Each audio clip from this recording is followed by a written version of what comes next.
طيب يا جدعان، النهارده فيديو جديد. بصوا يا جدعان، قبل اي حاجه يا جدعان هتنزل تعمل لايك للفيديو وتشترك في القناه وتفعل زر الجرس زي ما انتم شفتوا في الصوره المصغره كده. يكونوا افكار رايقه. مش عارف يا جدعان، ما عادش في دعم على الفيديوهات خالص ليه. النهارده اللي عامل لكم سيشن فري على اكتر حد يشير الفيديو ده ويعمل كومنتات كتير على الفيديو ده.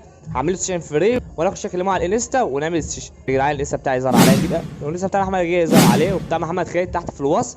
تخش تعملوا فولو لان لسه عامل سيشن جامد قوي. محمد خالد مصور صور جامده قوي والله. فبس كده.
بس كده يا جدعان، يا رب يكون الفيديو عجبكم. ما تنساش تعمل لايك للفيديو وتشترك في القناه وتفعل زر الجرس. معلش الصوت فيه حاجه لان في فرح جنبنا هنا، فالصوت هيكون فيه بتاع اغاني، فبس كده.